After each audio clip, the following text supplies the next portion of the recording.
How many of you are prepared for an incident like this? Get my new book, Sheep No More, The Art of Awareness and Attack Survival, and I will teach you to think like an attacker so you can truly defend yourself. Don't just react, act. Available for pre-order now on Amazon and Barnes & Noble. Sheep No More. Get it.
My name is Jonathan Gillum.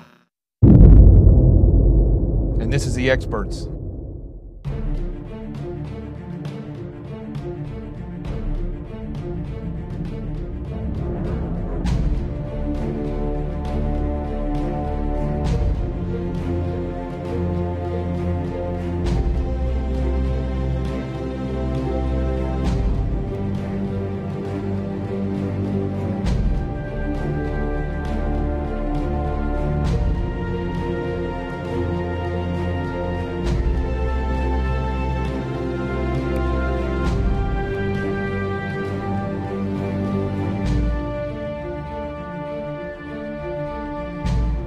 This is Jonathan Gillum, and this is The Experts on Facebook Live, Twitter, and YouTube.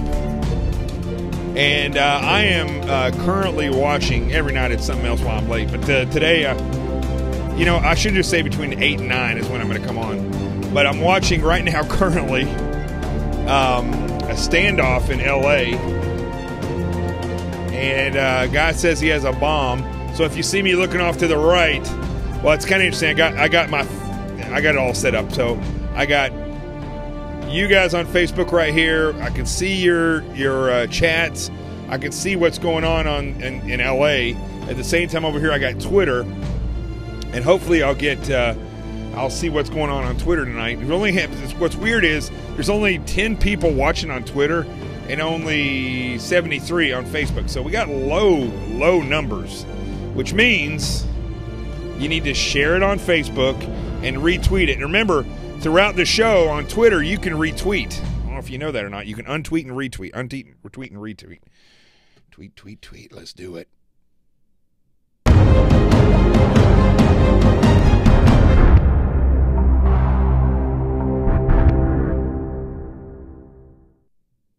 Okay. Man, I'm really sad that the numbers are low tonight because this is going to be a good show. I had a good conversation with somebody today, and something kind of dawned on me when I was having that conversation.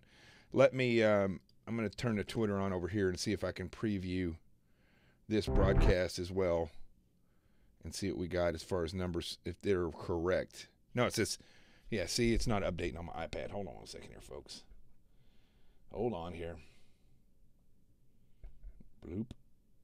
There it goes. Now it's got the proper number on there. Okay. So, interesting. I'm going to try not to be distracted by this. So they're in LA right now. There's a guy that is in a white van, and he says he has a bomb, and but apparently standing outside of his van right now, he's surrounded by cops. I mean, he's not going to go anywhere. But there's several armored trucks there. They got SWATs. They got dogs. They got everything. They got the whole area shut down. And, something's getting ready to happen right now. Let's see here. Let's see if I can pull this over here.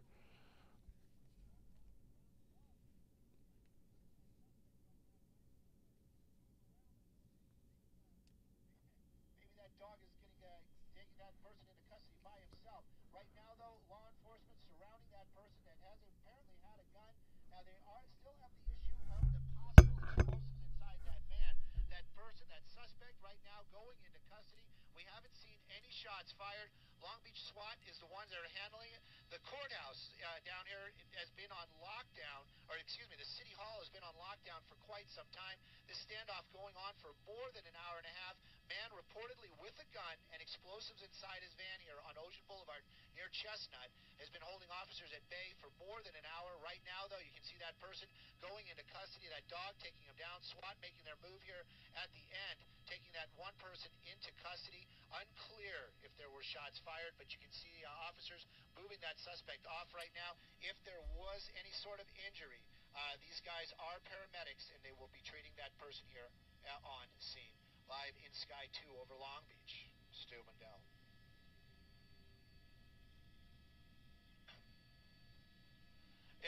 That's Let me turn this around. An armored vehicle. That's one of the SWAT vehicles that the Sheriff's Department has it as well, but I believe that this is going to be a Long Beach vehicle. I don't want to get too close because I'm not sure exactly what transpired to bring that suspect. Sorry, it's out of focus. There it goes. Cuffs on that suspect, but I do know that the paramedics are working on him right now. That dog did make contact with that person, so of course there may be some dog bites involved, but I'm not sure if there were shots fired at the end.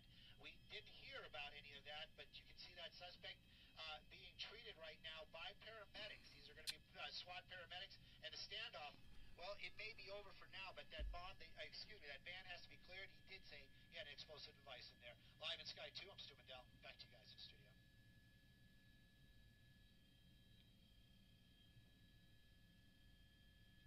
It doesn't look good for that guy. I think they did. Yeah. So, if you guys are watching live right now, this might be one of those times when you don't want to be watching because apparently they may have shot that person. I don't want to say that on the news, on the television, because we did not have confirmation, but it did seem like that person went down pretty quickly as that van, that SWAT vehicle approached. Now, people watching, you have to understand that these guys, they are trained. They are trained to keep an eye on weapons. Maybe when he saw those vehicles moving towards him, he pointed the weapon at the vehicles, and shots were fired. Again, you can see paramedics from Long Beach SWAT working on that suspect as he's down on the ground.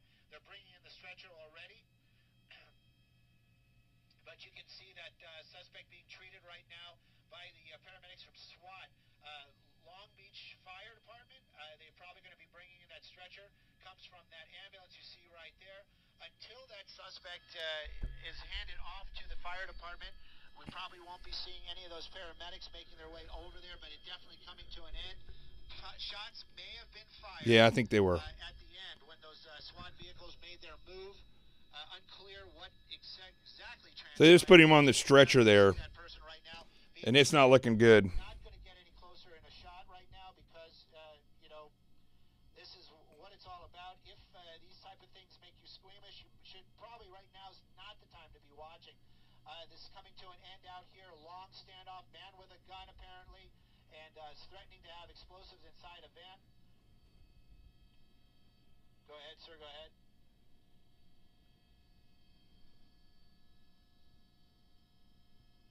Sorry about the focus here. I can't say for sure. I stayed away from saying that he was shot on the air because I did not have confirmation of that, but it definitely appears that this person has been shot.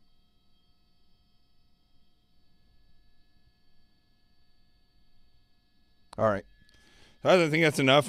Well, that came to an end at the right time, I guess.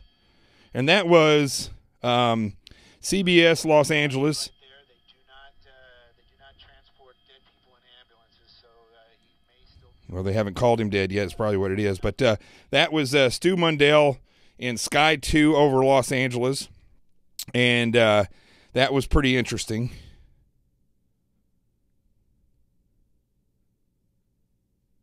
So,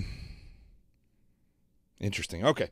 So there you go. Sorry, that's why I was a little delayed getting on. I was waiting for that to come to an end. It looks like it came to an end live while you guys were watching. So, very, very interesting stuff. Listen, that's what police do every day. They're not necessarily, you know, to that level they have a bomb threat, but this is what law enforcement's dealing with on a daily basis, folks, and it's no joke. As you can see right there, those officers were putting their lives – what you just saw right there was a criminal who said he had a bomb, had a weapon in his hand, and you saw law enforcement putting their lives on the line to make sure that that guy didn't go any further than right there in that spot. They made sure that the surrounding area was safe, and they did what they had to do. I guess he pulled – I didn't see that part because I was grabbing the phone to show you, but apparently he dropped – lowered the weapon, and they shot him. That's what I believe. That's what I think I saw right there. You could definitely tell when they were dragging him off, and there was no – look, it's not – I've drugged somebody before who had not been shot, but it's a long story. Anyway, we were doing a takedown, and the guy wouldn't get his hands out of his pockets, and I was close enough to him that I punched him with my with the barrel of my MP5 right in the chest. This was here in New York. When he bent over, I just knee kicked him right in the face and took him back and got him out of the perimeter where the other people were being arrested. And when you're dragging somebody that is fully awake, it's totally different than what you saw there. They're dragging, that was a lifeless body, or at least he might have been knocked out, but he was no fighting coming from that individual. So not even when he was on the ground. So I'd say chances are he's either dead or he's in bad shape. So what you saw there, though, were law enforcement in a position where they made sure that the surrounding community was safe. What you didn't see is when they backed the camera off, they had cops in a perimeter. You didn't see you didn't hear the chatter that was going on by law enforcement, but these are individuals that lay their lives on the line every day. And in this situation, not only did they lay their life on the line, but they took action to stop the threat. I mean, look, that's the reality of law enforcement. And that's why we have such a safe country, is because we have officers that will do that on a daily basis. I tell you, sometimes I wish I had never left that field of work. I miss it tremendously. So anyway, I didn't mean to start the show off like that, but I'm glad I got to, share that with you, and that's pretty interesting. So let's talk about other kinds of criminals. Let's talk about why the world is in the shape that it's in. Like this, for instance, we have a guy that says he has a bomb and has what appears to be a weapon in broad daylight on a Wednesday afternoon in Los Angeles.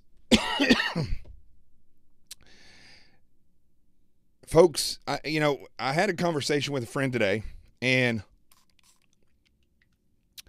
one thing that dawned on me, I thought about this before, but I never thought about it in this context, that after World War II, listen, during World War II, let me just back up here. When World War II spun up, we had just gotten out of the Depression. The country was, the Industrial Revolution was in its full force by that point. TV and social media wasn't really around. They had newspapers, they had radio, limited amounts of TV. And when World War II spun up, the American people were so dedicated to each other, to the Constitution, to fighting a war against a very evil human being and the Nazi regime, and then as it turned out, also the Japanese regime as well. Those of you who don't know much about World War II, I would challenge you to go study and see the reality of both the enemies that we were fighting there. I mean, what we see now in Germans and Japanese are nowhere, close. They're not the same people that they were then, at least the people on the top. The Germans were systematically killing off all the Jews wherever they went. I'm sure it wasn't just Jews, but they were trying to take over the world. At the same time, you had Japanese who their leadership believed that people that weren't of their race were less than they were on the human scale. I mean, it was a bad situation. Was it the first time people felt like that in this world and got into a leadership position and convinced other people to feel like that? It probably won't be the last time. Who knows who it'll be next? But the reality is, and when World War II happened, the American people, and this is very important for everybody to understand, when World War II happened, the American people were so focused on daily life and living, and in the case of fighting the enemy, everyone stepped up to the plate. I mean, everybody was engrossed with World War II, whether they were working in a factory or whether they were a deacon in a church or a principal in a school. It didn't matter, or even students. They knew there was an enemy. They knew that that they had, and it just was in the nature of who they were. We churned out tanks and ships and planes like there was no tomorrow. We stopped making other things in general because the steel had to be used for weapons. It was just known that you were going to go down and volunteer for some way, shape, or form to go over and fight in a war. Women that couldn't go over there were working in other ways. They were either working in the hospital, they were building equipment, they were helping other families that who their parents had to go off and do things. People were completely involved in World War II. And the numbers of people that actually deployed and saw war and the evil that was in the world at that point in time, what they did was, when they came back, and I've talked to people who were involved in World War II, what they did was, when they came back, it was a new world. They had conquered these enemies. They had to use the nuclear bomb in Japan twice. So many fathers and sons and uncles and brothers had been killed and given their lives for freedom of other people, and to ensure that these two mad groups didn't come over and take over the United States as well. So what did they do? Yeah, somebody else said gas rations. I mean, everything was focused on this fight. Everyone, even drunks that were in the street would, from what I understood, were, they knew what was going on. It wasn't just about themselves. So the point I'm trying to make is, it was solely focused. The country was focused. It was unified. Very few people that were in Congress were not veterans, and there was no Secretary of Defense. And they fought the war successfully, and when they came back, the world was a different place. It was as if tomorrow we were able to make sure that terrorism was eradicated and the war on drugs was stopped. The world would be a different place. It'd be a completely different place. You wouldn't be seeing all these deaths from opioids, and you wouldn't be living in fear of terrorists coming and bombing you or stabbing you or shooting. It'd be a different place. And so what happened was, families changed. People started seeking things that were more self-gratifying. They started raising their kids differently. Their kids were spoiled in a lot of ways. I talked to a lot of people who grew up as the children in that era, and the world changed. But it took several generations for that to come to fruition. I would say about a little less than 20 years. The 60s rolled around. And all of a sudden, what did you have? You had a rebellious citizenry, mostly young people. They were very rebellious. I got my back scratcher right here. They don't do this on TV, but I'm going to do it here. They had a rebellious citizenry. Families started to deteriorate because with the Industrial Revolution and with the World War II being over, people were able to get jobs more readily, and it just, the family unit wasn't as important as it was when before World War II. Families could survive without the family unit, and women's liberation came along, and there were great things that came out of the 60s, no doubt about that. Equal rights came along, but along with that jumped in communism. Where everybody thought communism went away, communism actually flourished, because instead of overtly, I think they realized covertly is the way that they were going to flourish, and that's what they did. But the people became more self-indulged. They started spoiling their kids because they didn't want them to have to live like they had lived before, where all was in on the country, where they had to sacrifice and ration on a national scale. And so what occurred, I'm looking at my dog down here, what occurred was a generational change. And from about the 60s on, when those children grew up, the world was drastically different. And self-indulgence became more in style. What was better for me? What was better? John F. Kennedy said it best. I talked about this the other day. Ask not what your country can do for you. Ask what you can do for your country. Everything was about what you can do or what they can do. It started to become like that instead of let's work together. Let's rise together. Let's be citizens together. It's what can you do for the country, when in reality I meant for the government.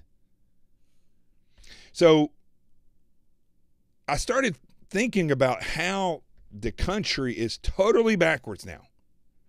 How the Second Amendment is looked at as evil by a large portion of this country.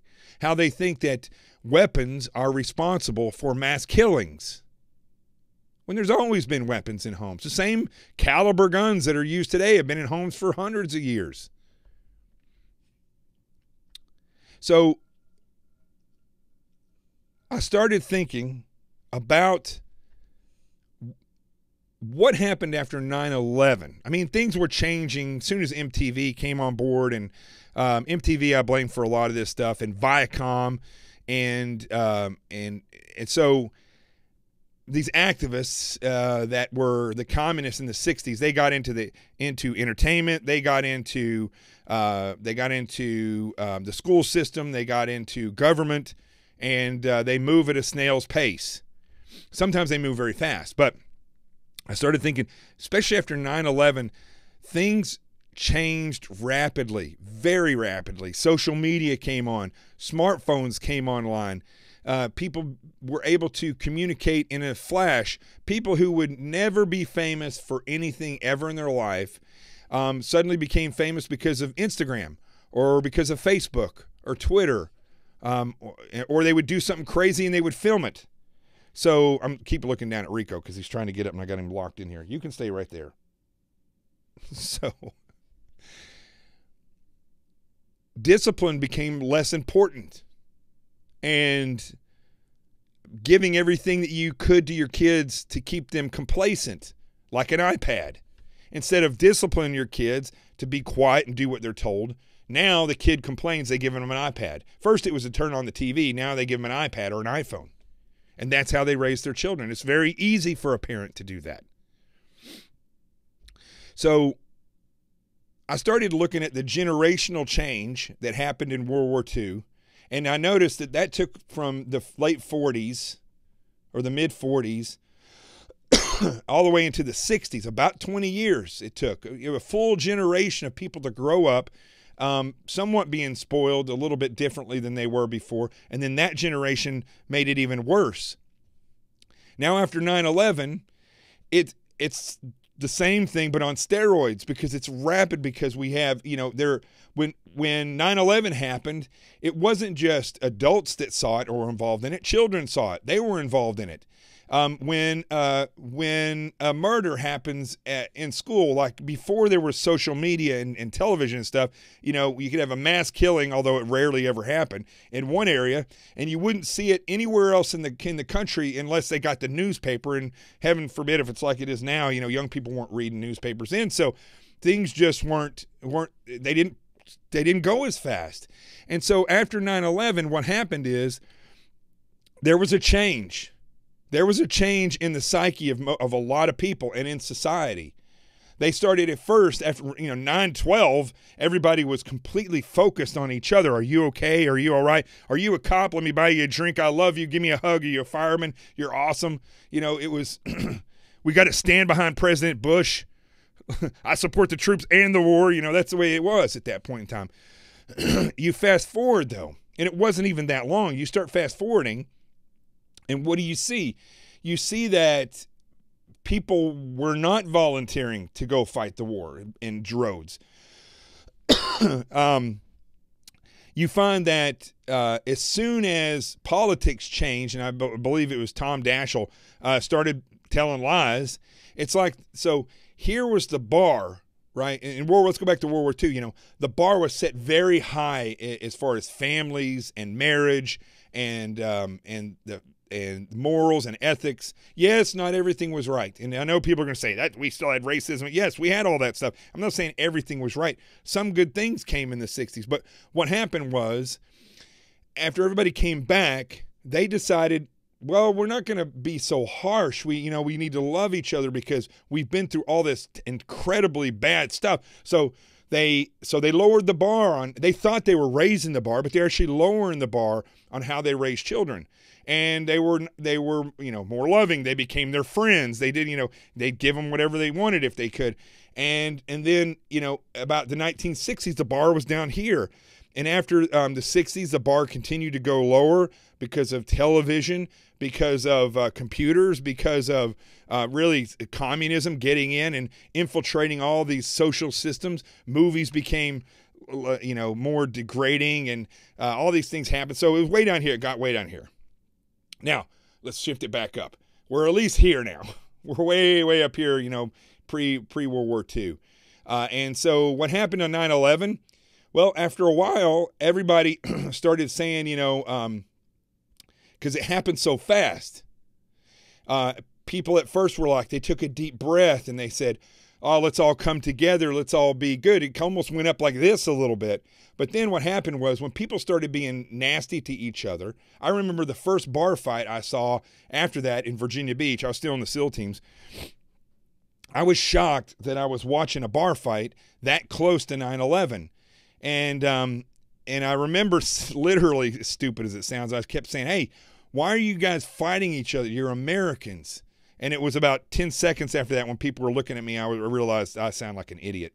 Because they didn't care. People didn't care. They had already started to forget. But that's because of the speed at which things changed. And so then you go down here. Tom Daschle starts his politics. So politics went here. And then they realized, because he set this bar so low, at 9/11, if we had good leaders in there, they would have come together and everything would have changed from that point forward. They would have said, we got to refocus. We got to start doing effective things. But what they did was, like good organized crime people, they said, well, I'm going to go to this low and let's see what happens. And nobody reacted because after 9/11, everybody was like, I'm just going to live my life. I'm going to do that bucket list thing. I'm just going to do everything I can for me. So then they went lower and nobody noticed. And they went lower and nobody noticed. And eventually they got to the bottom of the barrel. And now you got things like the Clintons happening, and you got like the DOJ and the FBI and all this stuff. It's all tied to politics and unethical behavior. And now it's like, instead of one bad cop in a movie who took a bribe, now you get a whole agency that's full of just terrible, unethical behavior, criminal behavior, and nobody bats an eye about it. Politicians do it all the time. Nobody bats an eye about it. In 30 years, even in the last, since 9/11, 16 years, politicians that have been complete failures are revealed and reelected in their home states only because they're popular on social media or they're on TV all the time. Do nothing at all effective. And so what I realized is when I start looking at families, same thing was happening, that families had changed it. The family unit didn't even matter anymore. People were raising their kids with their iPads and their cell phones.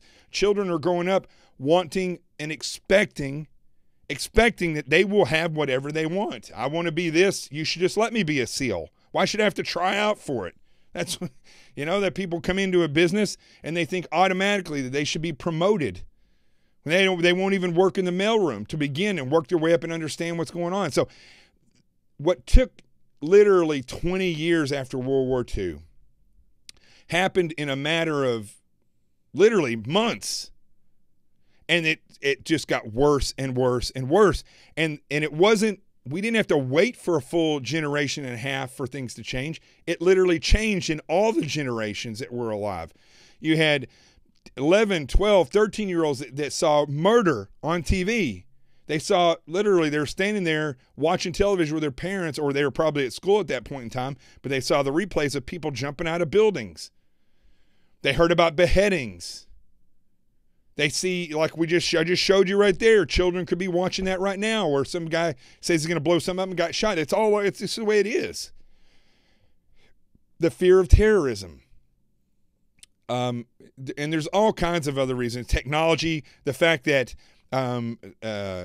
these psychological or psychiatric drugs have come online that are obviously screwing people up. I mean, on and on. There's all these different things that have happened. And so very quickly, the world changed in a rapid way. And what happened after World War II and what happened here much faster, the other thing that's very dangerous, is people started paying less and less attention to history, to current events, to monitoring and policing what their politicians and their quote-unquote leaders are doing. And they just simply blindly either don't show up to elections, or they just elect whoever's in their party or whoever's the most popular or whoever's telling them what they want to hear, and they move on. And that's how we got in the position that we're in. Now, I hope this makes sense. I know I may be confusing this a little bit, but the fact is this is all you should concentrate. After World War II, there's a good example of what happened after 9/11. It just took about 20 or more years for it to occur. You literally had to have an entire generation, and then they would start raising their children of the next generation. In the United States and all around the globe, after 9/11, it was the perfect storm of MTV and all these things, and computers coming on board, chat rooms coming on board, and within a couple of years, smartphones coming on board. Literally, all the generations made a shift down in their morals and ethics. The family unit completely disintegrated, and people started becoming more self-indulged, more self-righteous, self-centered, and ego-driven, and less in touch with the reality of who's leading this country. I mean, that's the truth, folks. So how does that equate to the other things that I want to talk about? Well, when we look at this, and I'm going to try to break this down a little bit here. When we look at, let me pull this story up here. Recently, and you may have heard this in passing, you may not even thought anything about it.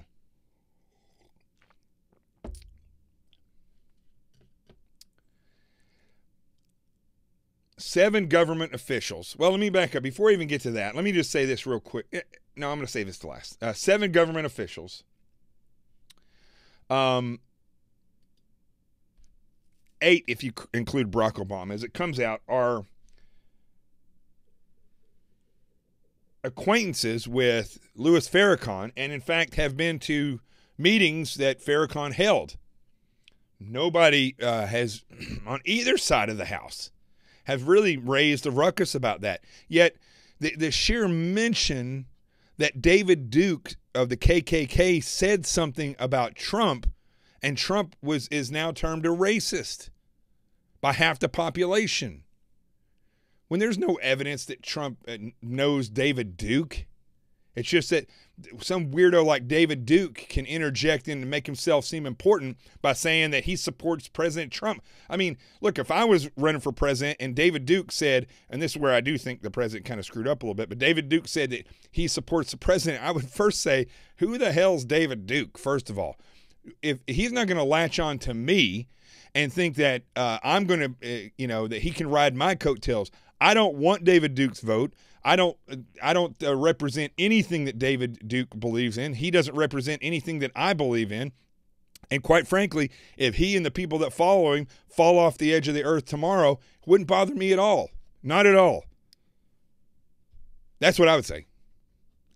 But even if you didn't say that, the president said he disavows him, whatever that is. The fact is, there's no proof that anybody ever. We got proof right here that Louis Farrakhan not only met with these people, but knew them, hugged them. They're all taking pictures together, including Barack Obama. And if you're asking yourself, well, who's Louis Farrakhan? Who's that guy? Well, let's look at who Louis Farrakhan is. He's a political leader. He is the leader of the Nation of Islam. He is. I'm going to look at some of his quotes here. He says that the Jews are satanic. He said that Jews caused the Holocaust. He said white people deserve to die. He blames the Jews for 9/11. He claims interracial marriage is evil. Hollywood Jews are the chosen of Satan. This is the words of Louis Farrakhan, for promoting gay marriage. And he also says, Louis Farrakhan, who all these congressmen and women and the former president of the United States have met with, embraced, and gone to his meetings, Louis Farrakhan says that Hitler was a very great man.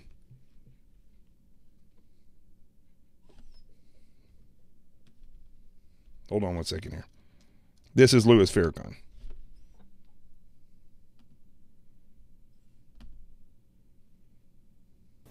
Here the Jews don't like Farrakhan, so they call me Hitler. Well, that's a good name. Hitler was a very great man. We don't need to hear any more of that. That's Louis Farrakhan. And this is a guy that met with all these people. Now I'm going to go through these people, and I'm going to talk about some. Let's start off with Barack Obama. Barack Obama just left office, and I don't know when the year was that he met with him. I think it was 2011, but the picture just came out, and of him hugging Louis Farrakhan and hanging out with Louis Farrakhan. So we know that already that Barack Obama, who was the president, was elected by half this country twice somehow, went to the church with Reverend Wright in Chicago, who is a racist, who said that God should damn America. And how you go to the church of that guy, I don't know, and then call yourself a Christian. Then it turns out he is in cahoots with Louis Farrakhan. Okay, so we got Barack Obama. Let's see here. Let's go to the next person here. Hold on one second. And that would be, we're just going to go down the road here as I pull them all up. Al Green. Al Green. And now, let me just say, first of all, there's going to be something very similar about all these people. Several things. Al Green, in case you don't remember who he is, let's see here. He's looks like Wolfman. There he is right there. Al Green is a representative out of Texas's 9th district. What's the deal with these weirdo leftists and number 9? Very interesting. So Al Green hates President Trump. Al Green has shown on more than one occasion that he is a racist. When we look at his, and now I'm doing this analysis live. I've never looked at all these people together, so I'm looking at it at the same time here. He was born in Louisiana, went to Florida A&M University, transferred to Tuskegee University. He's an attorney.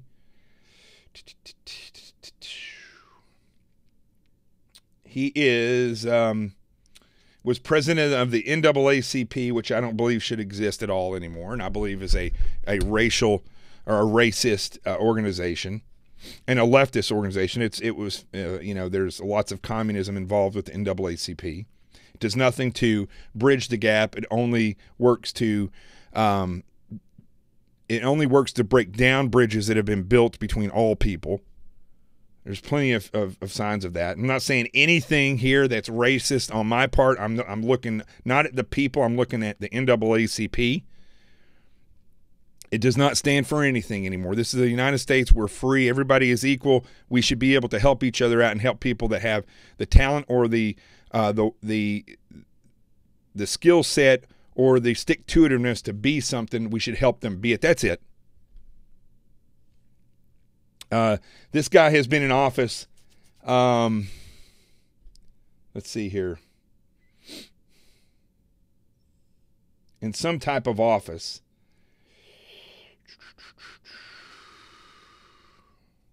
Well, he's been in the House of Representatives since January 3rd, 2005. He's 70 years old.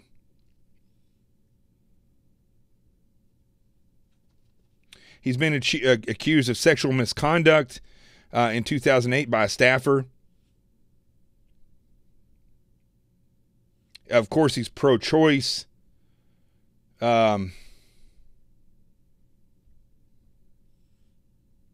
He's a big supporter of Planned Parenthood, of President Obama's Affordable Care Act. He supports gun control. No big surprise. And on and on. There's no surprise here. He sticks with the leftist party line. No surprise. All right, that's Al Green. Let's bring up Gregory Meeks. Gregory Meeks is a U.S. House of Representative from New York. He assumed that office in 1998. The 6th District and the 5th District in New York. He was also a member of the New York State Assembly from 93 to 98. So he's been in politics since 1993.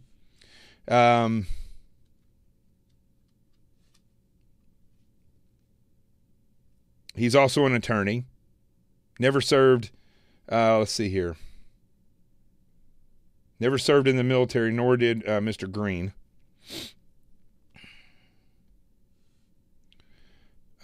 Same party line, same beliefs.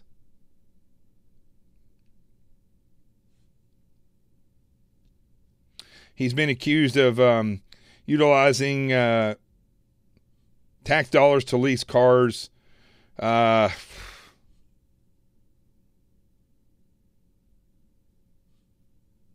And he, again, is similar in all his beliefs when it comes to pro-choice, support of Planned Parenthood. He's part of the Congressional Black Caucus.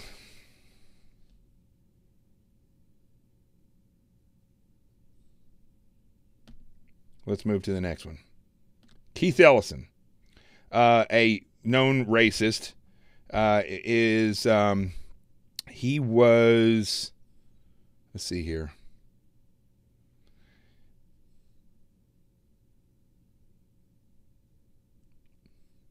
He's a pastor, the Church of the New Covenant in Detroit. He was born in Detroit.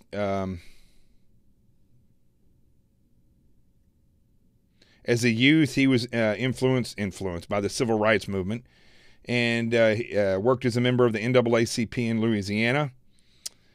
He converted from Catholicism to Islam. Later gave the explanation, I guess he's no longer a Baptist or a preacher. I can claim that I was the most observant Catholic at the time of his conversion. I had begun to really look around and ask myself about the social circumstances of the country, issues of justice, issues of change. When I looked at my spiritual life and I looked at what might inform social change, justice, and society, I found Islam. There you go. He has a bachelor's degree in economics. When he was in law school, so he's an attorney as well, in Minnesota Law School, he wrote several articles in support of Louis Farrakhan and the Nation of Islam.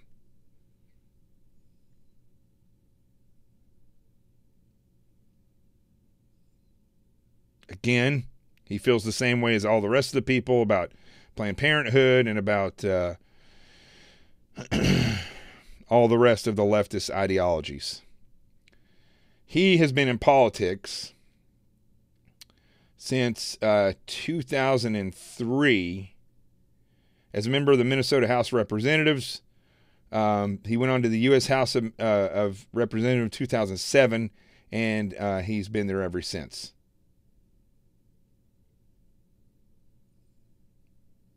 And he was born in 1963.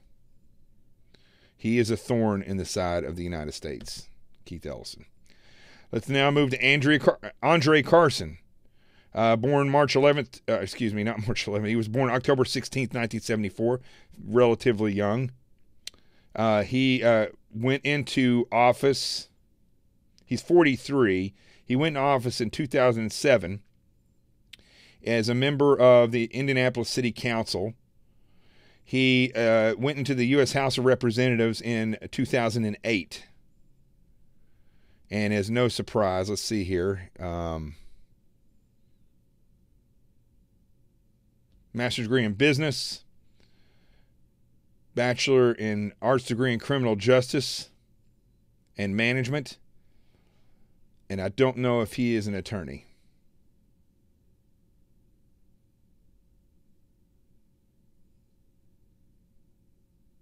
He, again, is a staunch leftist.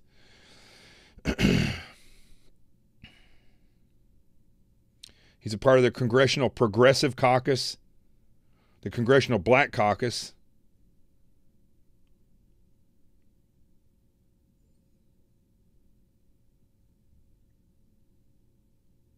and is a, as I said before, a staunch leftist.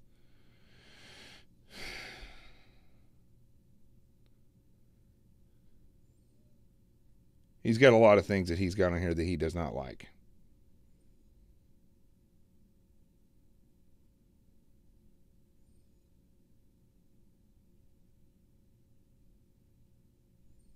And he's another one that likes to throw out that everybody's racist that's not with him.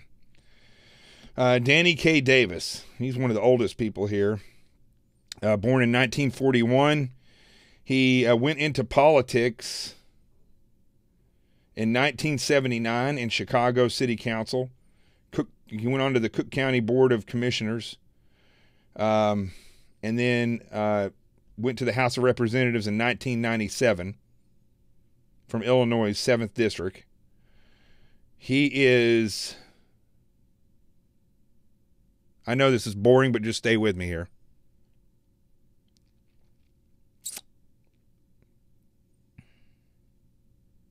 He's got a PhD in public administration. Oh, boy. He's got a lot of degrees. This guy likes school.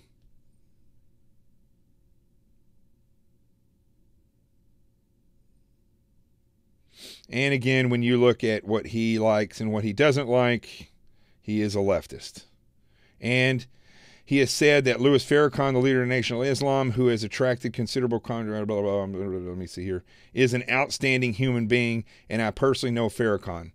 I've been to his home, done meetings, participated in events with him. Okay, there you go. The world is so much bigger than Farrakhan and the Jewish question and his position and blah, blah, and so forth. So he is a follower of Louis Farrakhan. Don't know if he's Christian or not.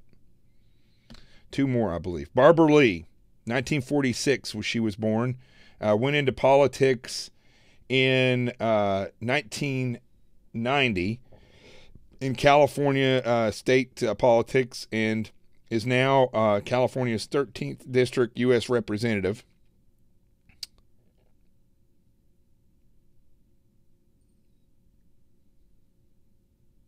Let me see here, her education.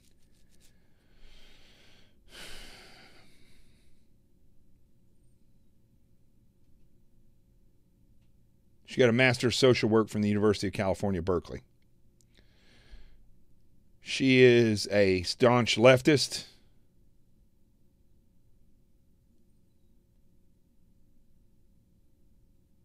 She voted no to authorize the use of the military against terrorism. Okay.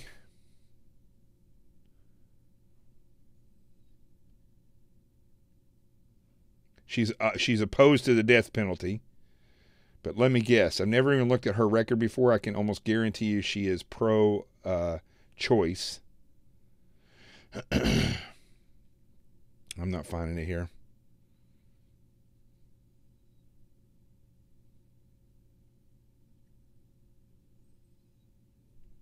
But evidently she loves Louis Farrakhan. And here comes our favorite, Maxine Waters. She was born in 1938. She's been around for a long time, Maxine Waters. 79 years old. Went into politics in 1977 in California. That was in the state assembly.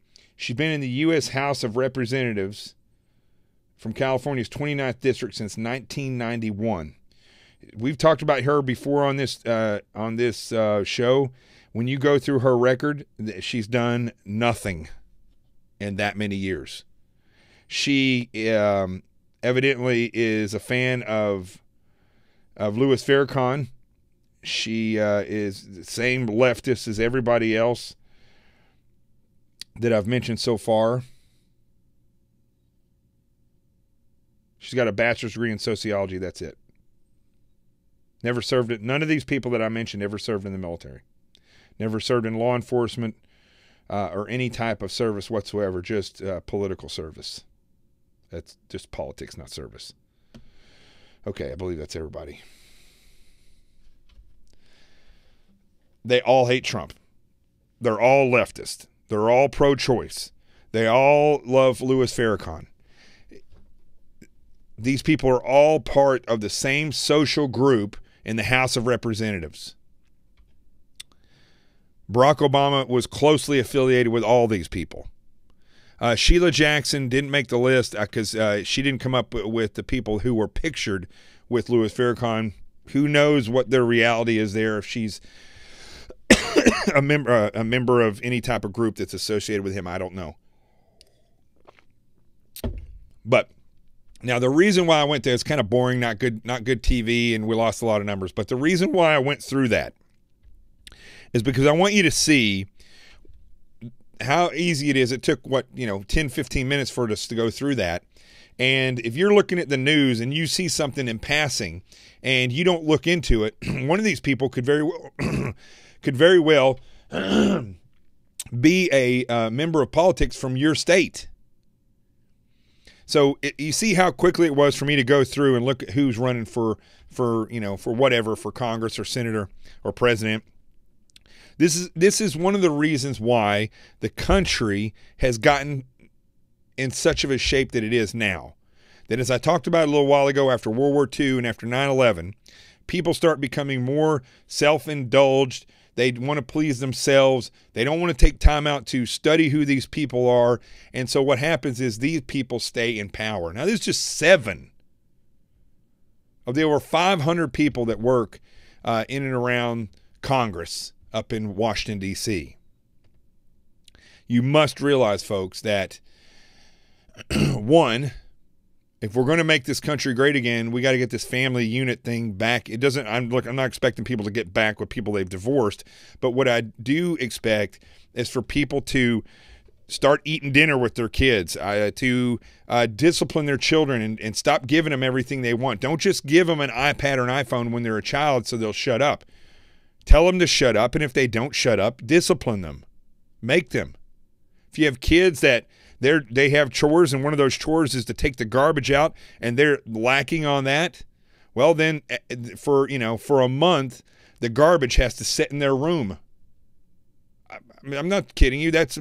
You do that. Their job is to pick up dog poop outside, and they don't want to. They don't do it.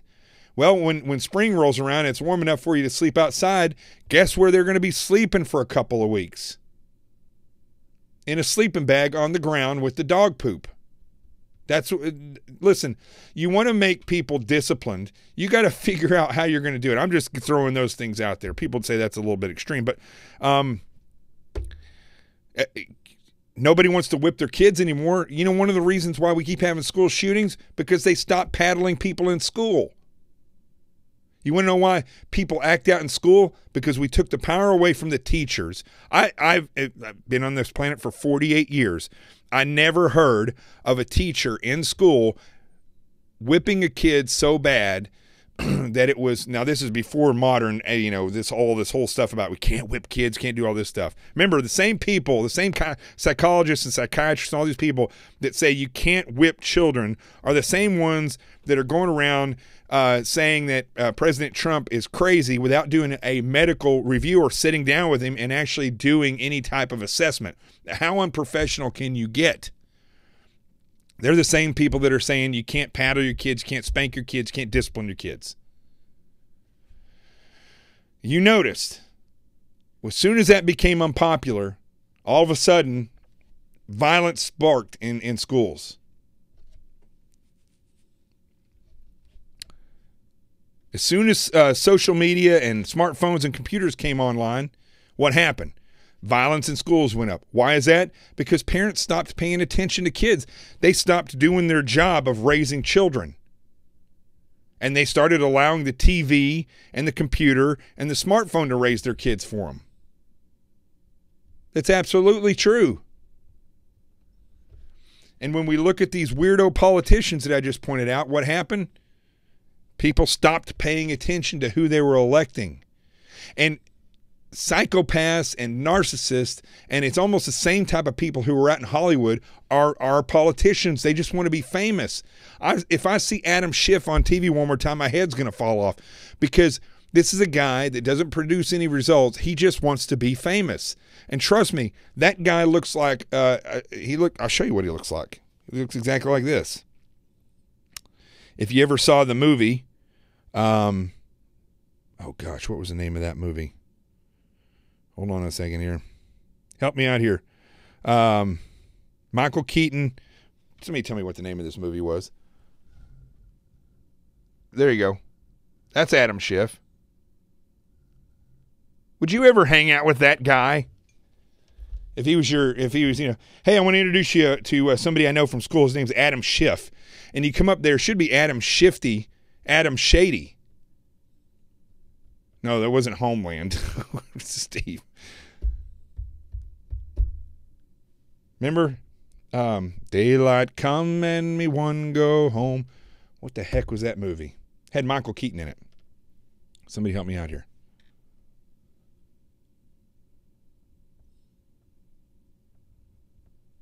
Somebody just said, notice no shootings at Christian schools. Very interesting. Beetlejuice. There you go. Thank you very much. Central USA. Appreciate that. So, you know, look. Here's the truth, folks. Thank you, Maureen. I don't know if I've made myself clear today. I'm kind of all over the place, but here's the deal. It just dawned on me today when I was watching some news and I was talking to a friend, and this stuff dawned on me that we are literally a product of, whereas in World War II, after World War II, they were a product of, it wasn't born out of, I want it for me. People came back from hell and they said, I don't want that anymore. I want to give my kids everything they want. I want to indulge myself in a little happiness, and I want to be good to my family. There were probably rocky moments in marriages and stuff because all this stuff had gone on, and slowly because of the debriefing from war and everybody coming back home and having worked so hard and they just wanted to relax, literally things fell apart. And over a couple generations, people became spoiled. So it wasn't done out of self-centeredness like after 9/11. But after 9/11, For some strange reason, it was different. People weren't saying, I want to love my family more. They said, I want to love me more. Politicians said, I'm going to use this opportunity to push the limits because nobody cares anymore on how bad I can be. And people started saying, you know, I just want to concentrate on what I want. And so we've become a product of this cycle of self-indulgence to the point where we literally have lost control of the government because we don't pay attention to it. We've lost complete control of Hollywood because we don't pay attention to it. We've lost complete control of our children because we don't pay attention to them. You know, how many of you as parents, after this last shooting down in Florida, sat back and said, wow, a completely failed sheriff's department, a completely failed school system and how they secure their schools and how they report and deal with troubled children, a completely failed media, a completely strange group of students that have no remorse, have no feelings of sorrow. I mean, that's probably because they've killed thousands of people in video games and seen it on TV in real life. So they don't, when it happens around them, they just shake it off. It's like they don't even have any type of mourning process. How many parents sat back and said, this can't happen anymore? We've got to make a change here. We've got to go and we got to sit down in our PTA meetings. We got to write our congressmen. We got to get those congressmen and those senators out because they're worthless. We have to insist that the police department does this. How many people have marched together on the sheriff and protested, saying, not out of meanness, saying, you know, but saying you have to do this? Where are those protests at? It's the same as the inner city. Nobody's doing anything. So people are going to continue to die in mass shootings. I can guarantee it. Nothing anybody's done yet is going to make a difference. And why is that? Because we've been systematically dumbed down and we've allowed it to happen. Now I say we have a resurgence in this country. Let's go to the Truth Zone. I'll finish the show. I'm going to go hit the gym and we'll finish this up.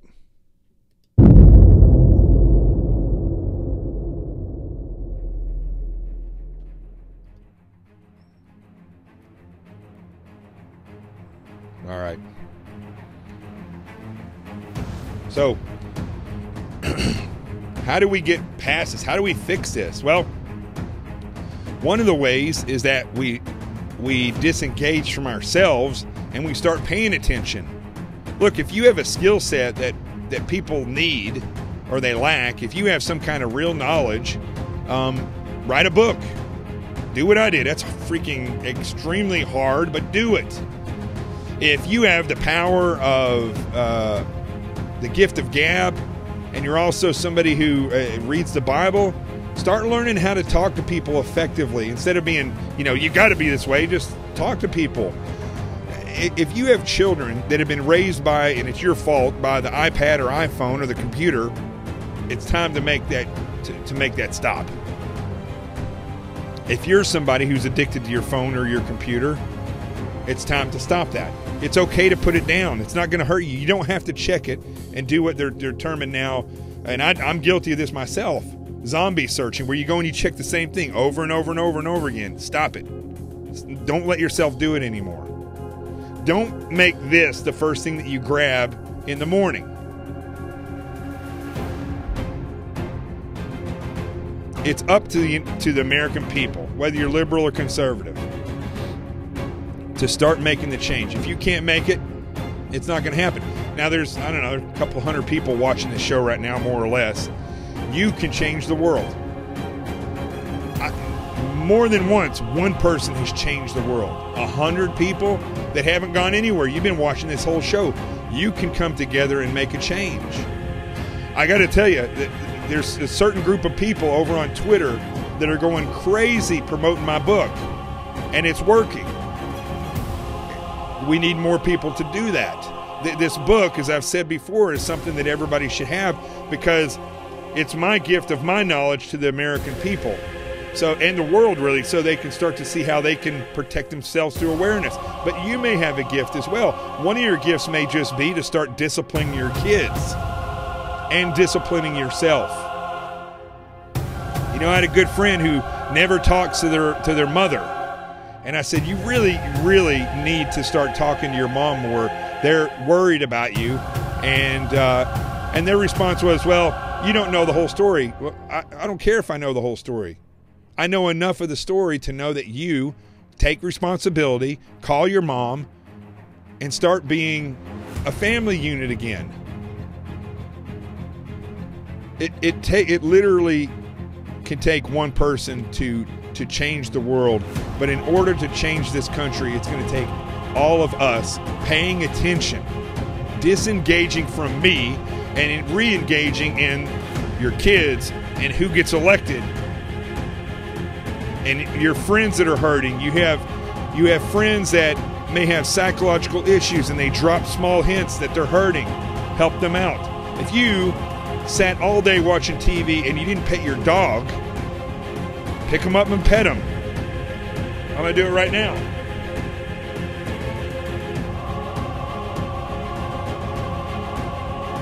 Like this guy. Take this stuff seriously, folks. This dog's not going to be here forever. Your kids are not going to be here forever. You're not going to be here forever. And if we don't start acting together, our country is not going to be here forever. Right, buddy? I'm Jonathan Gillum. This little guy right here is Rico. This is The Experts. And we'll see you tomorrow, Thursday. I might do the toast on Thursday. We'll figure it out. Wherever you see us, remember, the truth has arrived. Peace out.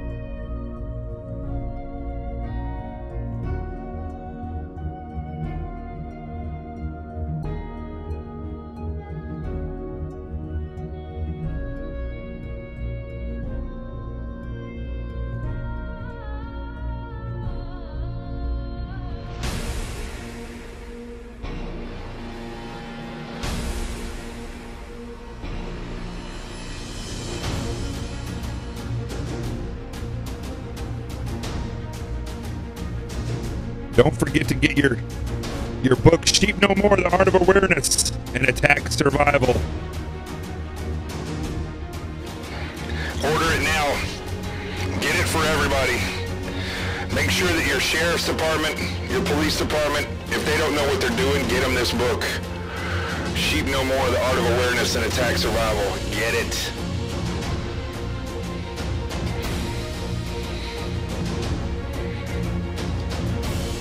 It ain't no joke. You gotta be secure in your life, and you gotta figure it out. That's right. Go get it. Sheep No More, The Art of Awareness and Attack Survival. You can get it on Amazon and Barnes & Noble. Don't forget to tell them they can get it in stores too. You can get it. I hadn't even finished yet, man. You can get it in stores too. Sorry, I didn't mean to interrupt you. It's okay. Let's work together. Peace. Ow.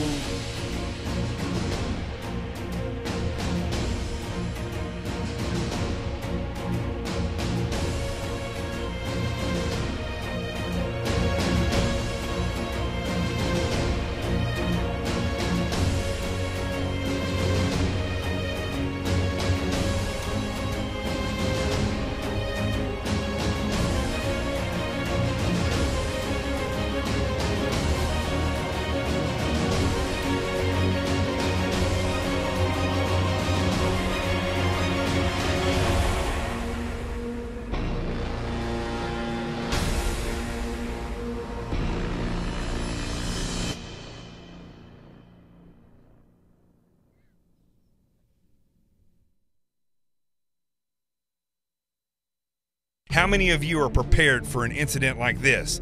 Get my new book, Sheep No More, The Art of Awareness and Attack Survival, and I will teach you to think like an attacker so you can truly defend yourself. Don't just react, act. Available for pre-order now on Amazon and Barnes & Noble. Sheep no more. Get it.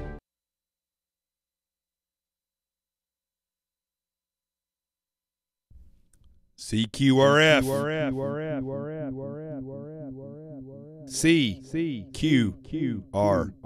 CQRF.